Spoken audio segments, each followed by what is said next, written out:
Hey guys, it's Daniel. The following are various quotes of Kurt Cobain's I've come across where he's discussing how he comes up with lyrics. Quote, "For me, the reason why most of my lyrics don't connect is that they're all pieces of my poetry. I've used lines from all of these different poems. They're not thematic. And then I take lines out of each of them, put them together, and I make up a theme to the lyric well after the fact, oftentimes as I'm being interviewed. Or someone will suggest something and I'll think, that's a good idea."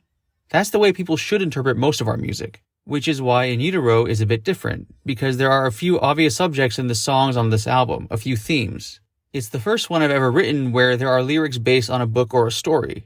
I might have been inspired to write a poem where one of the lines was from a book, but this is the first time I've used it in its full context. And that's how most people want songs to be.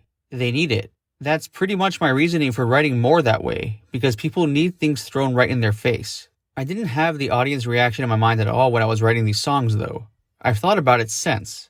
Although I know that's what needed to be done and that's what people expect, I still wanted to do something different for myself in the first place.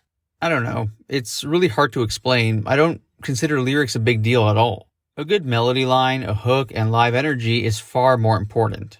Almost all of my lyrics have been cut-ups, pieces of my poetry and stuff. And the pieces of poetry are taken from poems that don't usually have meaning in the first place. They were cut-ups themselves.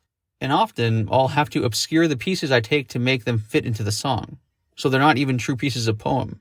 But again, In Utero is the first record where I've written at least a couple of songs thematically. Scentless Apprentice is one.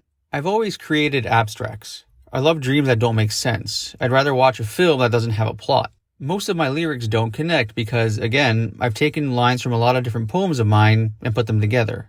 I'll make up a theme well after the fact, oftentimes while I'm being interviewed. But there are a few more obvious subjects on this album than on the last.